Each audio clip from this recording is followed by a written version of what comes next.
pot. Yeah.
Finish your Facebook quickly.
Good morning, everyone. My name is Sandra Barnard. I'm currently the subject chair of botany, and I will see the Potchefstroom campus people on the second semester. So then I will be your lecturer. But for today, I would just like to quickly tell you about something. I'm also going to speak to the third years straight here after. As you know, Prof. Stefan says, he's told you many times, it is the Botany centenary year, the Botany on Potchefstroom campus. It is our centenary year this year. So we have a lot of things planned, exercises that we are going to do, new things that we are going to do, engage with the community that we are going to do. There are some things that are going to happen on Potchefstroom campus, but then because we now also have the Mafeking campus with us, we are also going to extend some of those activities onto the Mafeking campus. All right. But my task for the centenary is to involve the students. So I'm going to do stuff with you, and hopefully stuff that you will enjoy, so you can tell me, and I will see by your participation whether you enjoy it or not. And the first thing that I've organized, or that I would like to organize, is that we are going to have like a volleyball day on the 2nd of April. So it's a Thursday. It will probably start around about 12 o'clock. I will of course keep you informed as we get closer. And what I would like you to do is to get the second year botany students together. Can I see how many of you are botany and zoology? All right, quite a few, because it's also zoology centenary year. So I was thinking we could like challenge them, but since we have so many divided spirits here, what about you guys challenging either the first years or the lecturers for a volleyball game? And it is like no rules. So as many people as you can fit onto that court, people coming and going, because I know we have classes, and of course we can't organize it when there's no classes, then we have to do it on, I don't know, Sunday evening or something. But let's, I'm going to organize for us for Cool Drink. We're going to do it in front of the J.S. van der Merwe building. And I would like to see if you can put together something and maybe challenge somebody, and you can let me know. You can challenge microbiology. We can join up with microbiology and play zoology, whatever you think is happy. The Mafeking campus people, for the volleyball day, you can either organize the same thing if you would like to. If you're not, it's going to be a little bit logistically difficult, but we can talk about it. Maybe Mafeking can challenge Potchefstroom campus, second years versus second years, or botany versus botany. And we can put together a team. The lecturers are going to play, if you want to join up, ecologists versus physiologists, or taxonomists versus molecular biologists, because that is what I'm going to teach you in the second semester. That would also be fine. But I would like some report back from you guys, where you tell me what you would like to do. And even if you just put together a team and say, listen, the second years is up for playing anybody. We are here at 3 o'clock. Or you would say, we will be there from 12 until 3, and you can come and go on the court as you like.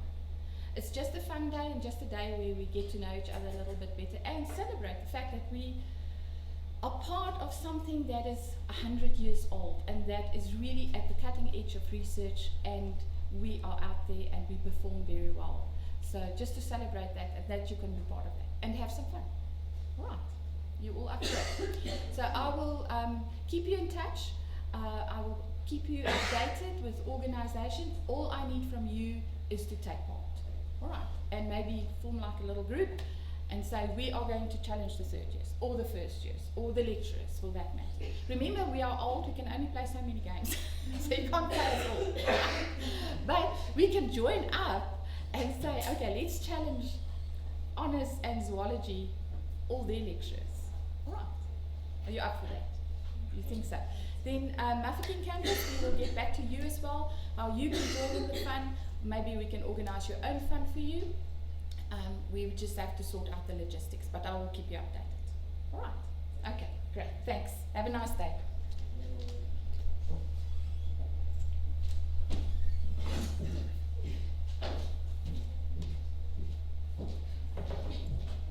Okay, morning from my side. Hope you enjoy your volleyball. So, last lecture of After this lecture, you should know everything there is to know about botanical names. No, don't resist the process. It's the reason why this course is called Introduction to Botany. It's just introduction. It's just a first stepping stone to get you into learning these names. Two quick questions. I spoke to your subject head now. I believe in first year you need to study a lot of botanical names already. How many? More than 50? More than 100? So it's like 2 dozen, 3 dozen kind of names. Did you find it difficult? Will you find it easier now? Okay, generally the first 10 is the hardest. Number 101 to 110, not so difficult. Yeah, you get good at memorizing stuff. It's part of the learning process. Okay, I see lots of you are doing zoology. This course, do you think it's useful also for zoology? More or less the same system. Now I used to teach a course in medical terminology. Okay, different system, still based on Latin and Greek, much of the stuff is the same, at Pretoria. There was about 1,300 students in that course. Yeah, so it was not as interesting. You had classes of 350 at a time. Yeah, so half of them would be sleeping, other half would be going in and out. Anyway, yeah, I'll just interview some of your staff members to see how this works and to see the future of this course. Okay, so the last lecture. First test notes. I believe you consider the test important. Me, not so much. However, it's on this test where you will either pass or fail. Usually most of you pass. All you need to do to pass is do the work sheets and go through the PowerPoint slides. And remember the names. I'm not going to ask weird exceptions, maybe 1 or 2, but I won't flunk you if you can't get them. I'll ask all the normal stuff. My type of questions will be like the worksheets. So I won't give you a question you haven't seen, the kind of question you haven't seen. It will be stuff it'll be easy for you to know what I want. Just give it to me. I'll be fine. Okay, lastly, the specific meaning of a term or a word, I'll give you some leeway. I'm a linguist, I understand that a term or a word can have more than one meaning. In fact, we speak about the semantic field of meanings. If you hit the semantic field, you're fine. It's not a computer marking your worksheets. If you think you need 3 words for one Latin term, perfectly acceptable.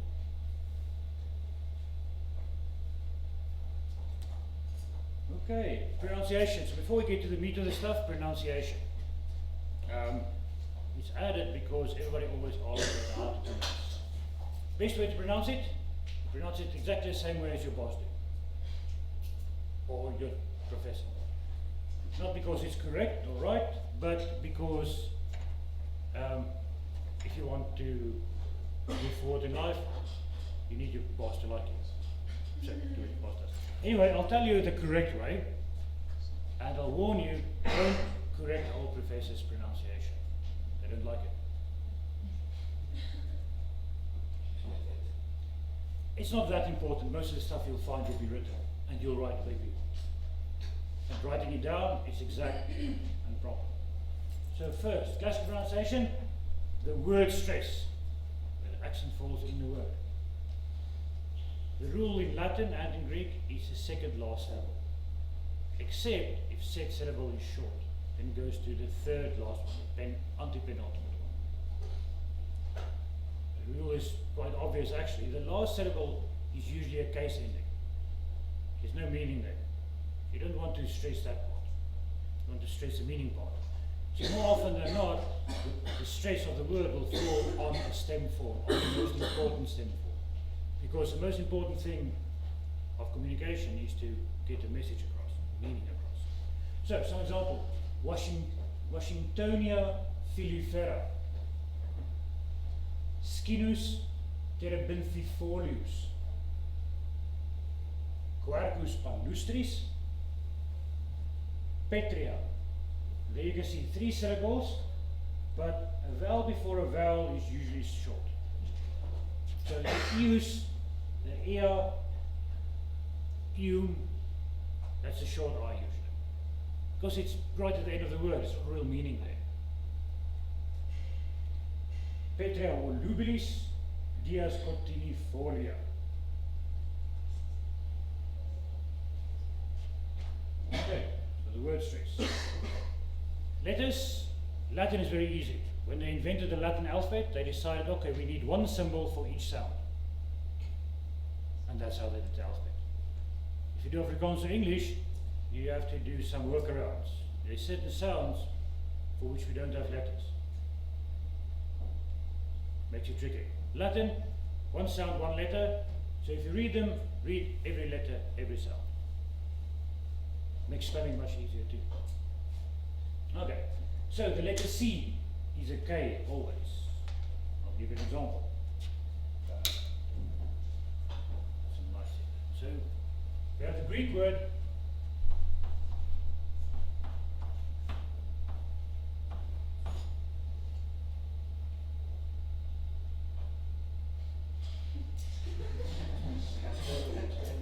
so we start, we make it Roman. A kappa is a C, an upsilon is a Y, another kappa, a lambda is an L, an omega is an O, and a psi is a yes. Cyclops. Okay? But it's not Cyclops, it's Cyclops. Otherwise, let's try this one. This is Roman surname, famous surname, Kaiser, as in Julius Caesar. Kaiser. That's in the Roman one. The Greeks wrote it.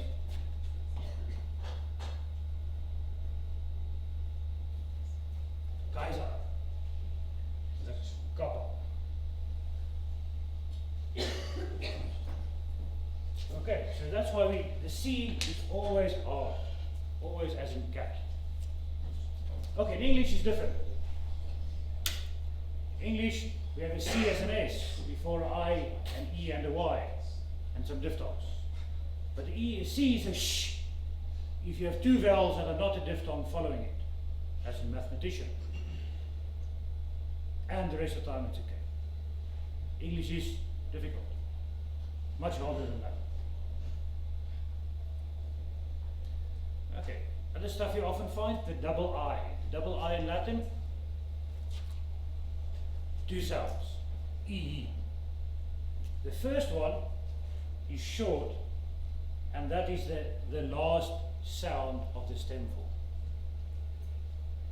The second one, more often than not, is a genitive case ending. So you have to sound it. It's like an apostrophe S in English, and that's usually long. So Henkeli, or if you're American, Henkeli I. But yeah, I in Latin is A-E, I. So E, that's the correct way. The X is usually KS, Xi. You know the Greek letter Xi? The one that looks like this. Xi. Or in capitals. Yeah. Okay. Don't worry about that. Xi, KS. And you have it mostly in English too. Sometimes, however, in English you have an X as a Z, as in xylophone.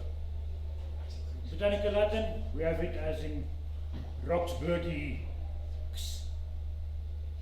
Eucalyptus, Sideroxylon. Or Praecox, normal. Okay, so mostly the words sound exactly the way they are. They look like a provisional text. And you can pronounce every syllable, give every sound a full value. It's especially very useful if you're speaking to a conference and the audience is made up of 20 different nationalities. So you don't have to worry about weird English or French pronunciations. Everything is just straight up. No silent letters. Polosanthus speciosus. Speciosus. Liquidambar styraciflua. Styraciflua. Liquid amber. Full one. Okay, very useful is to know a little bit of Greek. Many of the names are from Greek, transliterated into Latin.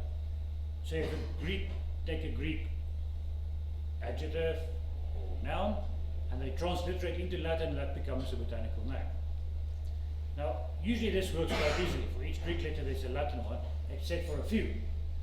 Okay, Greek has 7 vowels. Latin not so much. We have a long E and a short E, an eta and an epsilon. Both become E. We have a long O and a big O and a small O. You can see Omicron, small O, and Omega, big O. Both become O. Upsilon is a Y. Sometimes a U, rarely an I. And Yota's I. Oh, easy. Okay. So all you really need to remember is there are 2 E's in Greek, only 1 in Latin. 2 O's in Greek, 1 in Latin. Then Greek has aspirated consonants. Theta, rho, phi, and chi. They get transliterated. Okay, the idea is the chi is a gamma that's aspirated. It's voiced somehow. It goes, instead of g, you have ch. Instead of p, you have ps for phi. And it's transliterated by just adding an H. That is why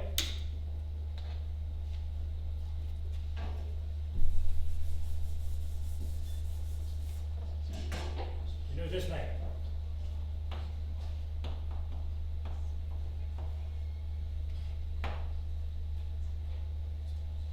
Transliterated. CH for chi, R and I, S, D and O and S.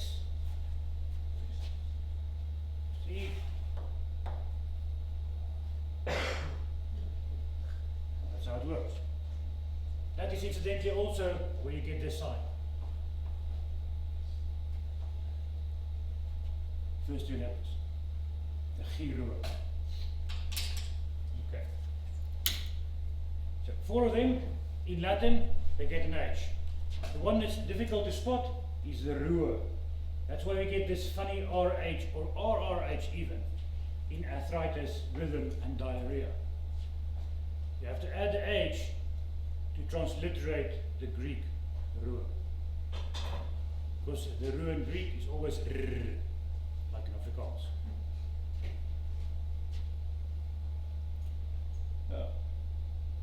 And lastly, diphthong.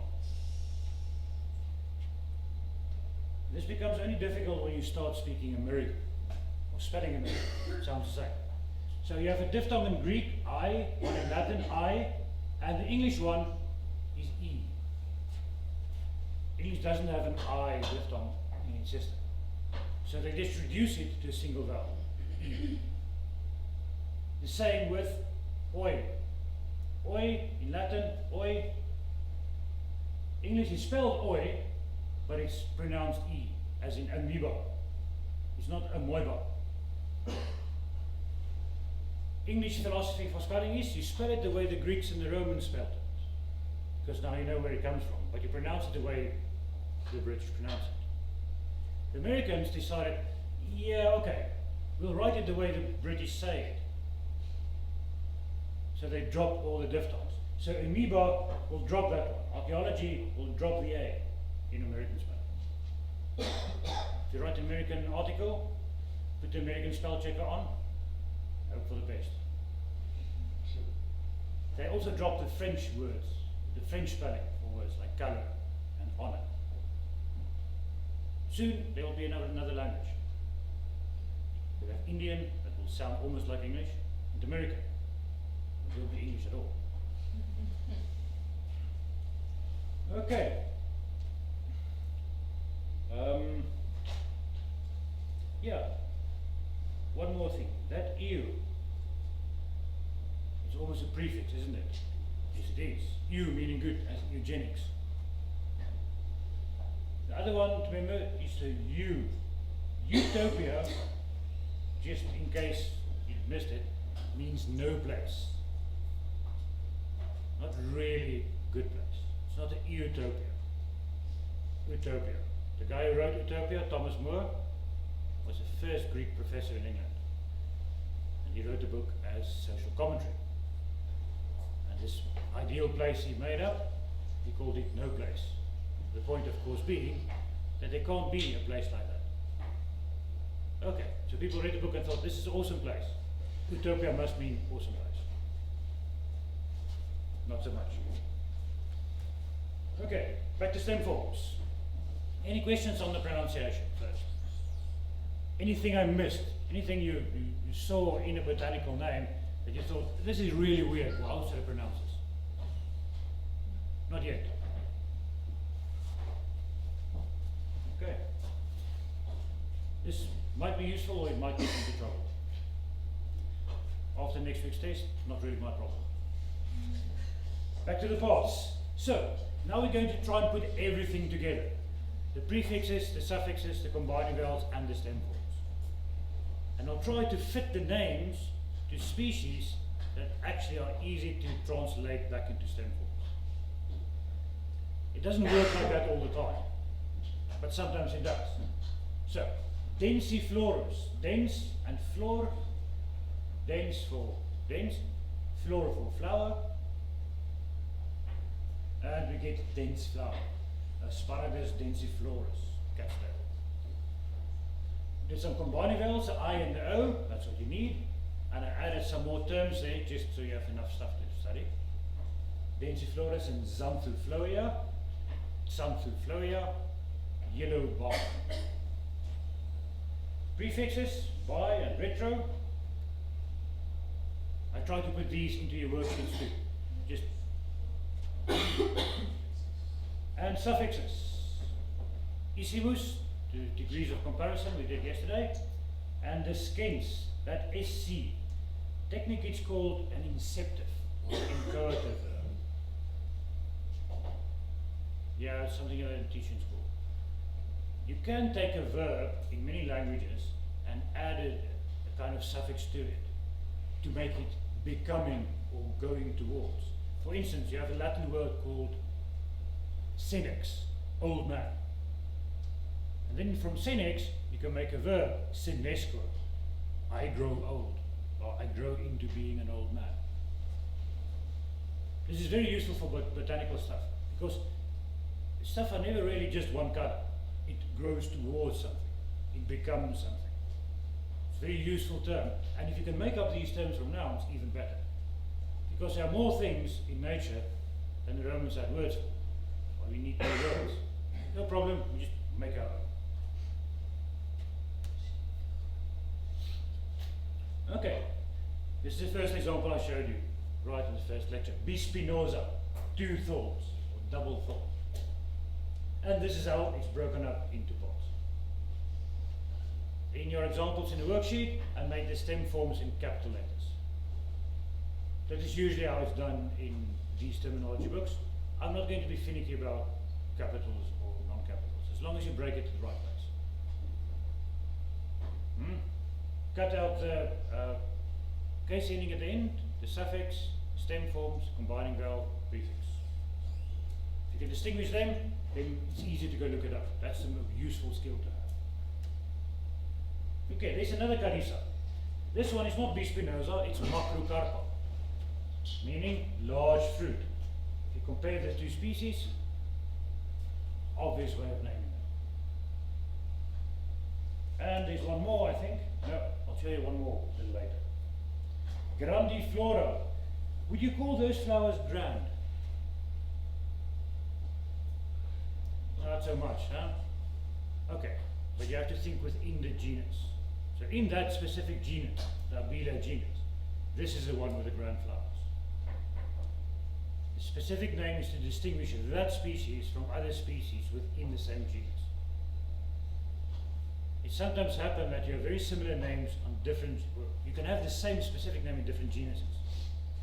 And nobody really checks if these two names for one species from this genus and one from a different one get confused. Because they stay within the genus. If you're really a specialist, you're not going to do all plants, you're just going to do small. For you, it might confuse you. You get a name in zoology that sounds almost exactly like a name in botany, by chance. Okay, so stay within the genus. Okay, another nice, we'll get to these examples again a little later. Rotundifolia. Hydropia.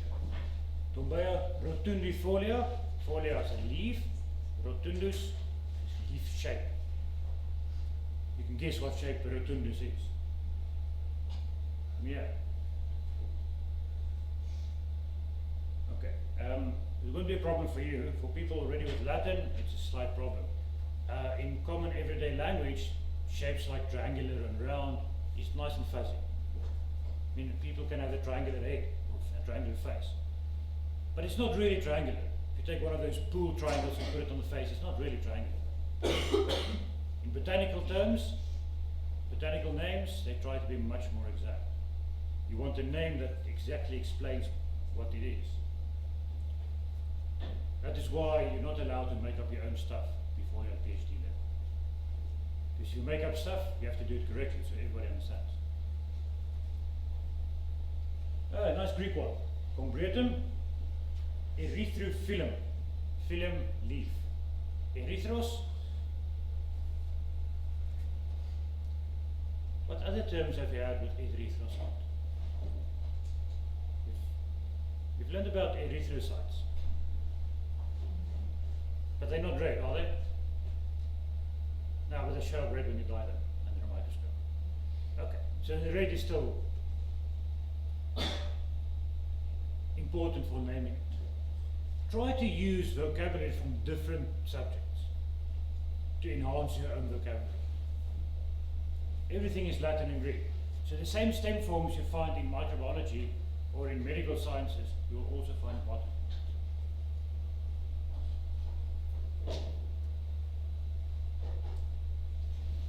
Well, that's a nice example. Long neck gladiolus, longicollis. Collis is a neck, as in collarbone. Collis, neck.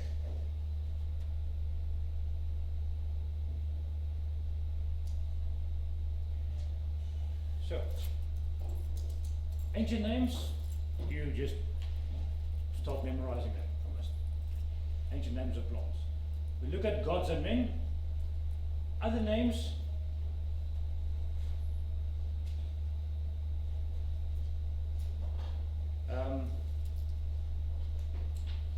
Names of famous people. Washingtonia filifera. There's also a state called Washington. This one is named after George Washington, the famous slave owner. You know about it? Yeah. His head is also on a $10 bill, I think. No, not a $10 bill. Which American bill has George Washington on it? Hamilton is on the $10. Yeah. Who has lots of American cash in his pocket? Nobody. Okay, and modern names. Liquid dumbar, here's a nice one. Common name for the tree is a liquid amber. So for the Latin, we take liquid in English, we translate it, well, we didn't really translate, we just make it liquid. Amber, we didn't translate it either, we just made it amber. We plunked it together, and now it's liquid dumbar. And that's often how names are made.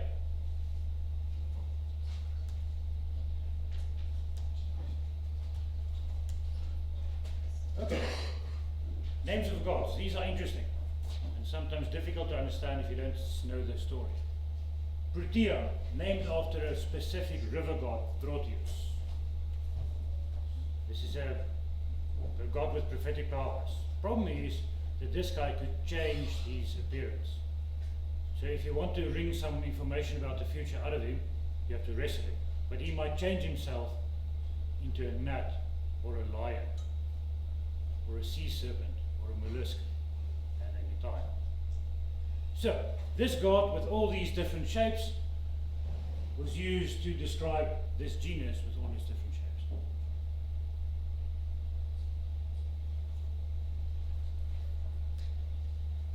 Iris.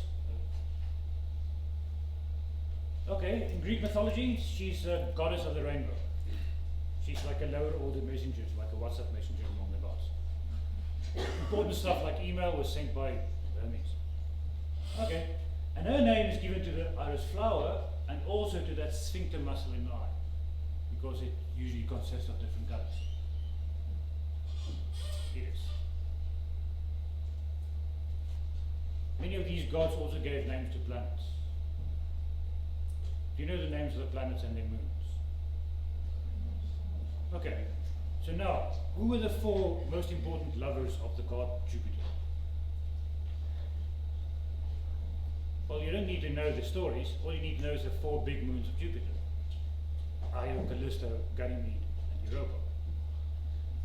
So that's how they were named. So if he's a big planet, he's the biggest of all, we call him Jupiter because he's the biggest. He has 4 moons. Okay. What 4 mythological figures would be all around Jupiter all the time? Well, these 4 most important lovers. Who are they? Io, Callisto, Ganymede. There we go. Mars has 2 moons, named after the 2 sons of Mars, Phobos and Deimos, Fear and Terror. People are not that good at making up new stuff. They're much better at recycling old stuff. That's why we call this thing a mouse. Because it's too difficult to make up a new word.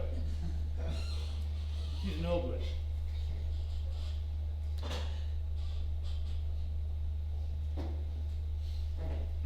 Okay, vocabulary of the specific names.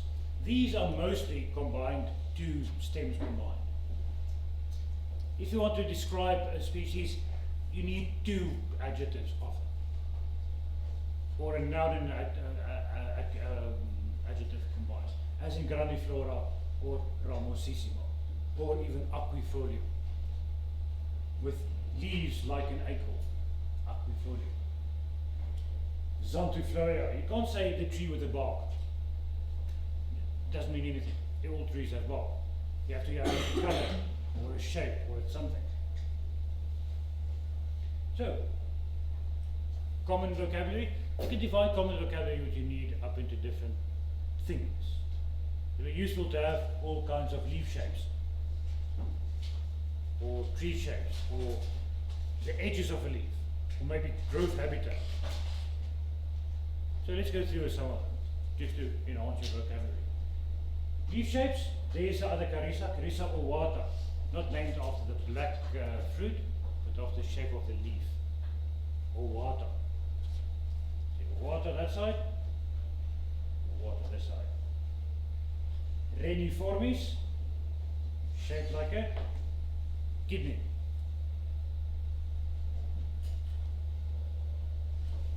Okay, please don't forget to learn these leaf shapes for the exam, the text. Most of these you can figure out from the English. Linearis, linear, not so weird. Oblongus, oblong, not weird. Ellipticus, lanceolatus. That's a diminutive. The ol there is a diminutive. So it's a small lance shape. That is the front end of a halberd or a war spear, lance in English. Ovatus, this is quite useful. Ovate and opuatus, same as ovatus, just the reverse.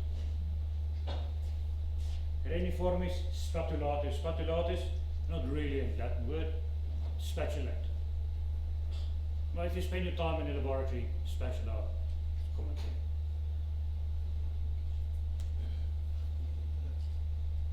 Here's some more. This time I added the English, well, the book I had it had the English form, and the Latin is on the right. Linearis ensiformis. Enses is a short Roman sword. Falcatus, falx, Latin is a sickle. Laureatus.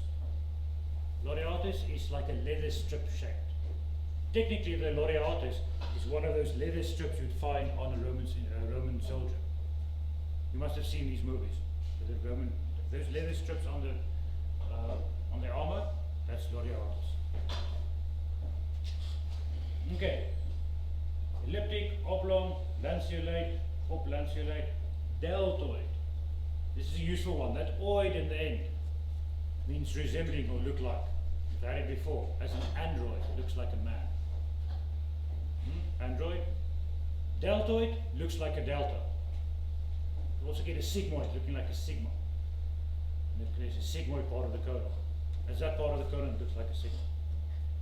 Like a squiggle. Deltoid and obdeltoid. The one looks like a delta, the one opposite of the delta.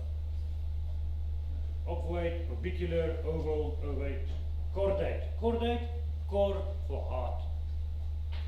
Chordate, heart-shaped. Strangely enough, it's not heart-shaped like a real heart, it's heart-shaped like the one you put in a Valentine's card. That is heart-shaped. It's not really a heart either. I probably shouldn't tell you what it really is. Do you know what the heart really symbolizes? Where it's from? It's a fertility symbol. A female fertility symbol. The arrow is a male fertility symbol. Okay. And in practice, some more shapes. There I found a Gladiolus undulatus, named after the undulating edges of the leaf. Integer, you know it as, what's the English for integer? Gaafrandig. If it's just straight, integer. Serratus and crenatus, easy to confuse. But you should at this time have an eye for small detail on these, shouldn't you? One looks like a saw blade, and the other one like a blunt saw blade. I don't know, I'm not a botanist. I can tell you the names, but you give me the species, I find it difficult to distinguish small differences between them. You need an eye, you need some training.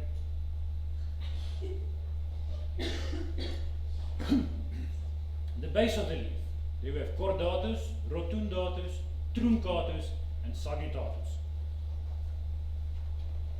Okay, cordatus, the heart-shaped one again. Rotundatus, round one. Truncated one, cut it down. And the sagittatus. Sagittatus might be slightly difficult, but you get that one often. What's sagittatus mean? Ah, yes. The sagitta is an arrow. You know the Sagittarius? Yes, yes, yes. So this is arrow shaped. Obviously, it looks like an arrow.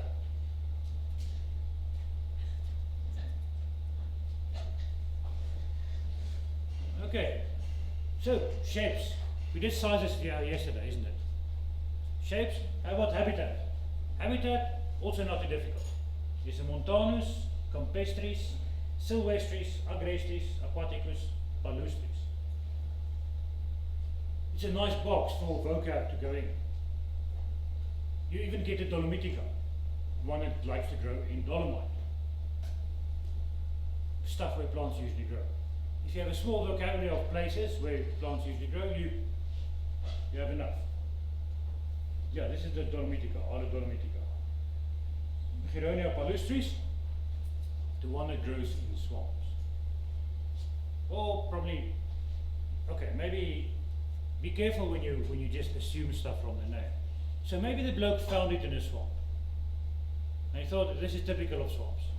Meanwhile, 20 years later, we realized, no, it's actually common everywhere. But the name is already there. Can't change it now. So the guy giving the name doesn't always know everything. And you know, of course, that sometimes species get moved between genus. We know about genetics now. You can really do it better.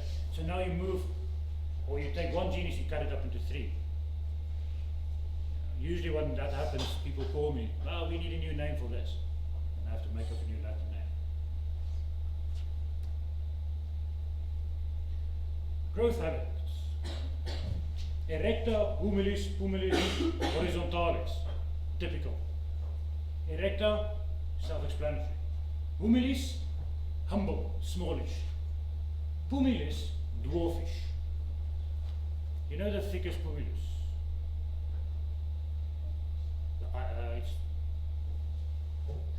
Haven't heard of it. Everywhere on campus. It's a creeper, small leaves against the wall. It's not a ficus. It is a ficus, but it's not a tree. We know it is because we're very clever. We can understand how it works on the inside. But now this is what you dwarfish. So if you already named the small one, and you named the smaller one, and you named the smallest one, what's next? Well, the dwarfish one. Why not? So grandis, parvis, brevis, small, big, short. And you have Greek equivalents. So if you already have a big one in Latin, you can have a big one in Greek too. Greek one, makros. Note for makros that os is a case in. So macro is the stem form plus combining them. Micro. Same with micro. Brevis for short. There's a Euphorbia ingens. Gigantic euphorbia. Oh, yeah, this is very useful. Verbal expressions. These are kind of stem forms, almost used like suffixes, which is very common. Ending in something with color, color. You can imagine how common this must be. Versicolor, whatever. The same with formis, form. This one, glottifilum linguiforme. Glottifilum, glottis in Greek is a tongue, filum is a leaf, lingui, lingu in Latin is a tongue, formis is form. So it's a tongue, leaf, tongue formed thing. Weird tongues, but okay. But more important than these two, or even the cola, the inhabitant of, is the fer and ferus. Greek for, not so common. It's bearing, toxifera, bearing toxins. Winifera. Vitis winifera, heard of it? It's the thing that bears wine. Yeah, you find them in vineyards. They make up vineyards. It's the wine-bearing plant.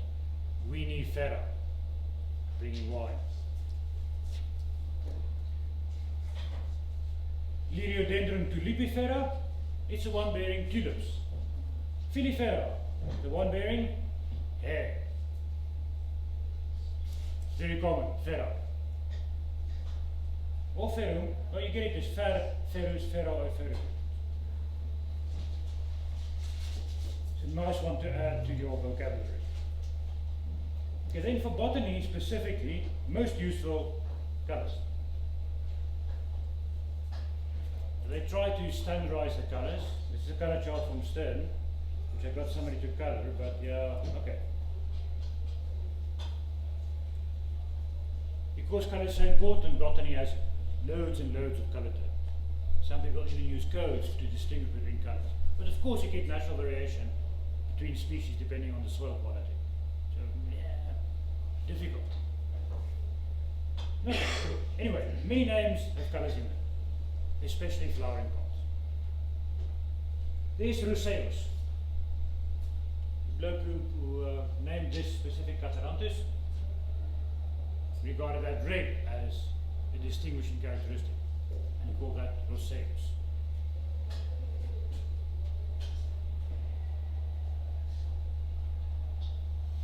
There's a purpurea. Now, yeah, in ancient Latin, purpurea meant red.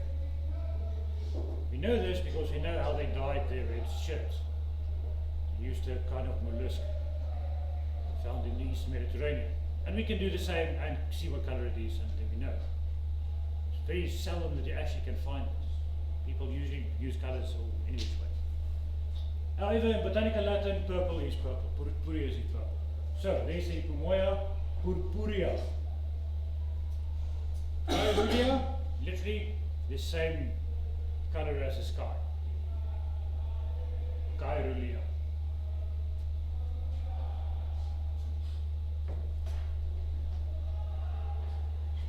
Okay, and sometimes it's not so easy, so you say, I want to say dark purple. No problem, we have a word for dark, atar in Greek. Atroviolaceus, dark violet. Two stem forms, atre and viol. Combining well, atroviolaceus. Easy. Suffix to make it an adjective, and the case ending. Sometimes you need a noun to make a color, as in golden, aureus, golden. It's not really this color of gold, but gold, yellow, it's the same, isn't it?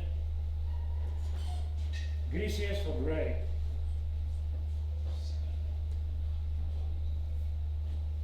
And there's another aurea. And then we have something slightly different for the gladiolus maculatus. You know what the word maculate is? When something is maculate, what is it?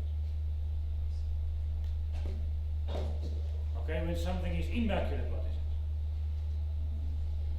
It's without a spot.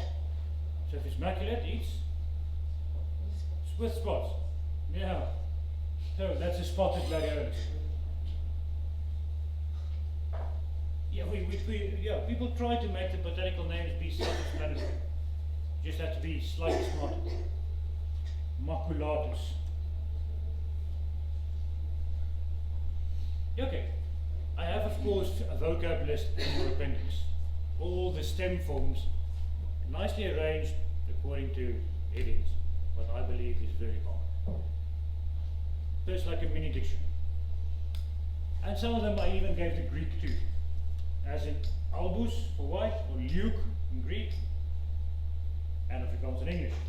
Niger, mela, or melano, black or dark. More often dark. You don't get black stuff that often.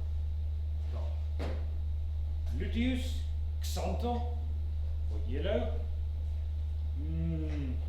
It's pale yellow. Pale yellow. More like that. Viridis, or chloral for green. Chlorophyll. Yeah, you know the stuff. Rhubarb, roseus, rhodu in Greek, as in rhododactyl, rosy finger. And some examples. Oxalis luteola. We had another oxalis earlier, purpurea. This one is a yellow one. And viridiflorum, green flower. Are these words starting to make sense? All you need is more and more examples. The more examples you have, the more code you get. The more code you have, the better your brain will be able to. So just feed your brain with data, a little bit of understanding how the system works, and soon you have a big vocab. Okay, these are the inchoatives. Albus, white. Albescens, growing white, paling out. Niger nigrescens, there's a nigrescens, growing dark. Flavus flavescens, typical.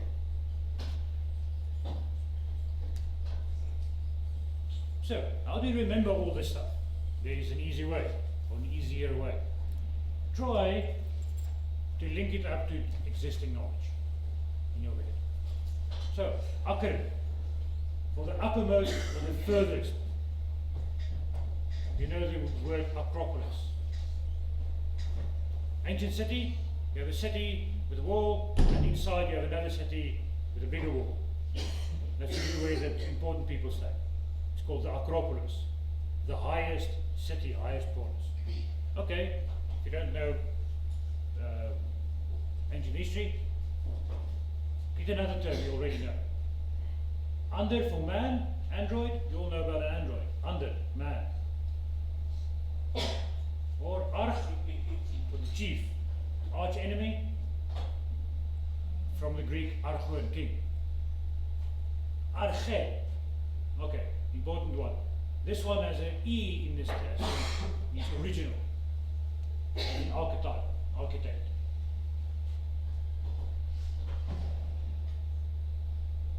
Okay, it's hard if you do them alphabetical like this, I think.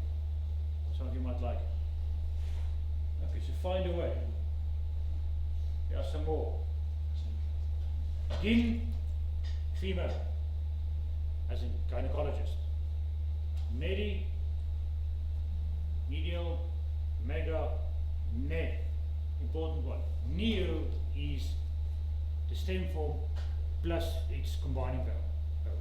Neo. And you often find neo. Biology is the same. The Greek stem form for life is bi, bios. But that os is casing. Stem is only bi. The same with neo. Orth, oxy, oxy sharp. These days, oxy is also a stem for oxygen. Of course, they didn't quite understand why oxygen is oxygen in the ancient world. But they knew it was sharp and will burn. So, oxy. Stute for false, and schiz, as in schizophrenia. Do you think you'll manage? Yeah, okay. Just practice, we'll get there. Okay, and this is the kind of stuff you might expect next week for the text.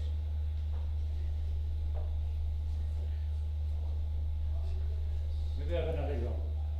This one you did? Yeah, there's another example.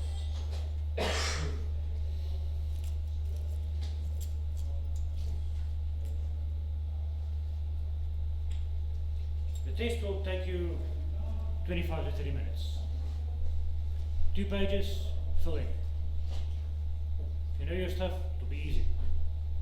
If you know your stuff so-so, you'll be able to guess a number of questions. If you're clever, especially if you're clever. If you haven't done anything, you might flunk. Yeah, it's not that difficult. People who flunked the test are those that did not do any of the worksheets or go through the PowerPoints. But you completely didn't do anything. So if you did a little bit, you might be okay. If you did your worksheets, you will be fine. No problem. I want to pass all my students always. I haven't had a large class yet where everybody gets a distinction. But they will, maybe one day. Maybe you get just rid of some of my Latin students, the weak ones. Vote them out, survivor style. Keep only the good ones. Any questions? Yeah. What's the date of the test? I think it's next week Friday. This period, yeah. The venue might change. I think the venue will be in E6, in that lab in the bottom. It's a big botany lab at the bottom, G01, I think. Yeah, lots of room, I think. Anyway, Stefan will post it on it for me. And I'll post it on the website. Okay. Best of luck. See you then.